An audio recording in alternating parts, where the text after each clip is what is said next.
Operation Sindoor. These two words are trending everywhere. After the diplomatic strike on Pakistan, India's military response has begun.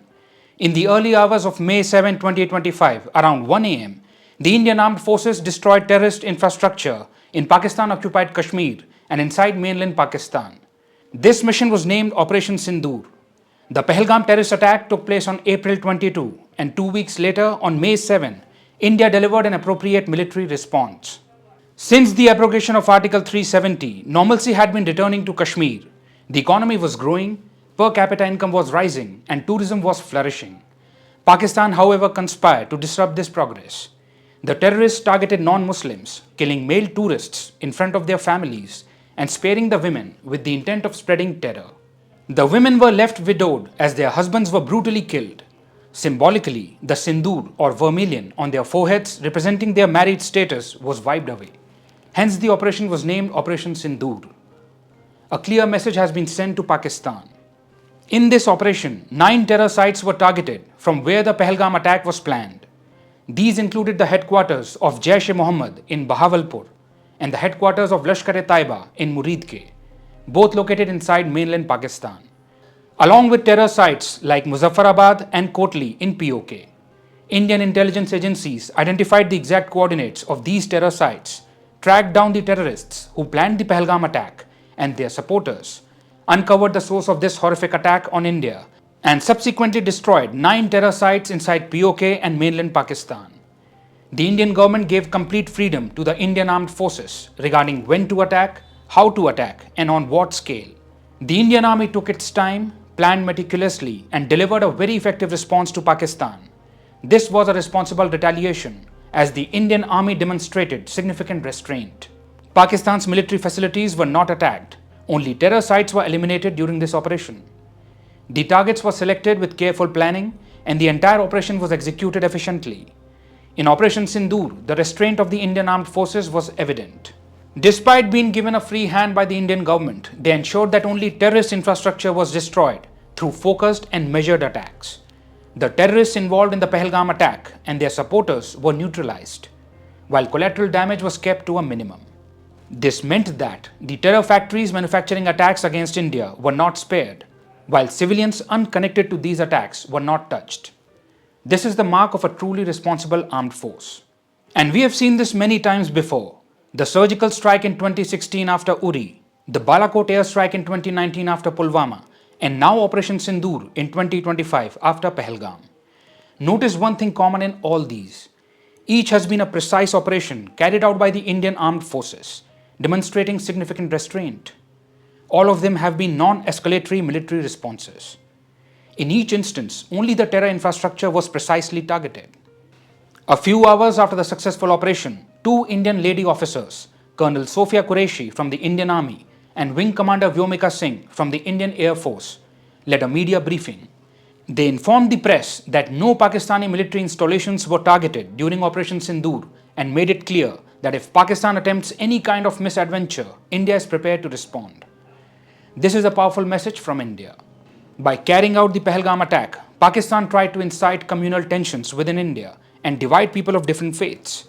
But look at how India responded. Officers of different faiths, united by the common purpose of national security, delivering a strong and unified response to the enemies of the nation. This is beyond Pakistan's imagination, something that cannot be expected in a country plagued by radicalization like Pakistan.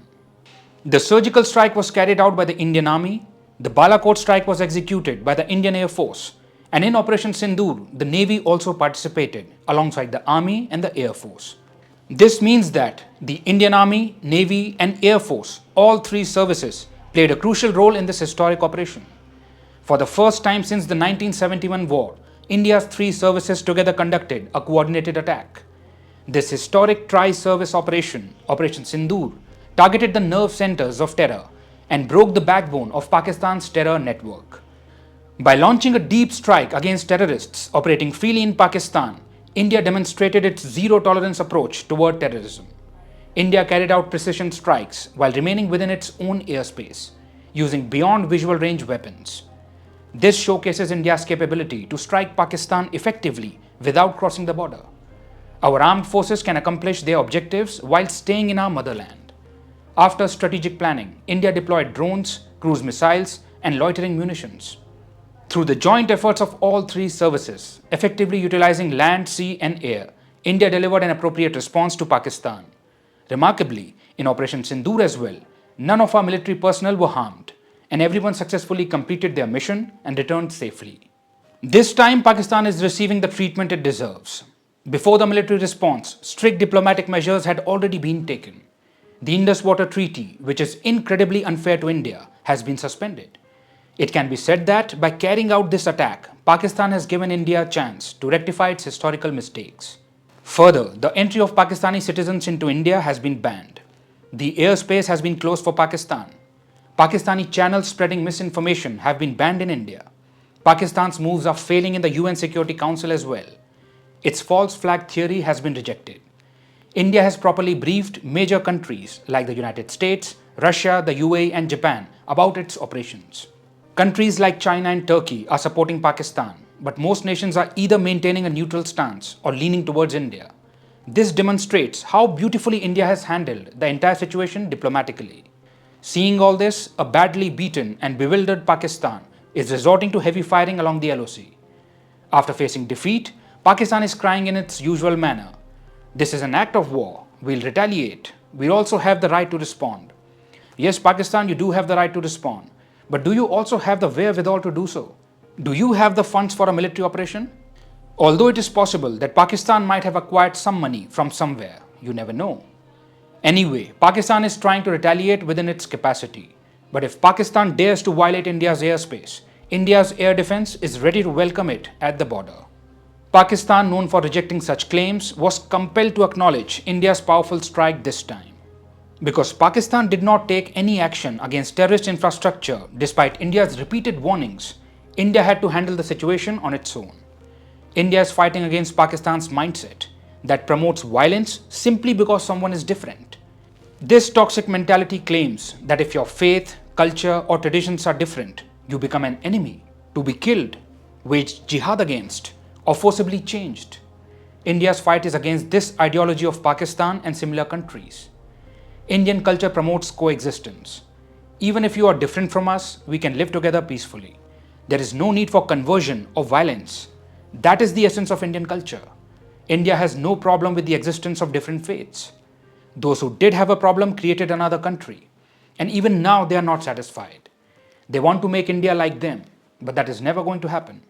India is a peace-loving country, but peace-loving does not mean weak. When India's existence is threatened, it has proven time and again that it knows how to deliver an appropriate and necessary response. If we compare India's counter-terrorism operations with those of countries like Israel, Russia, and the US, we find that India clearly stands out. Compared to other nations, India shows much more restraint and ensures minimal collateral damage. As a peace-loving country, India does not want to wage war. But that does not mean it is incapable of doing so. Through Operation Sindoor, India has once again sent a clear and strong message. Whenever India's sovereignty and territorial integrity are threatened, it will deliver a decisive response. Now, to save face, Pakistan may attempt to launch a small attack, after which an appropriate response will also come from the Indian side. Pakistan must decide whether this thrashing is enough or if it wants to escalate and suffer more damage. Either Pakistan can come to its senses now and stop, or whatever remains of the country will also be lost.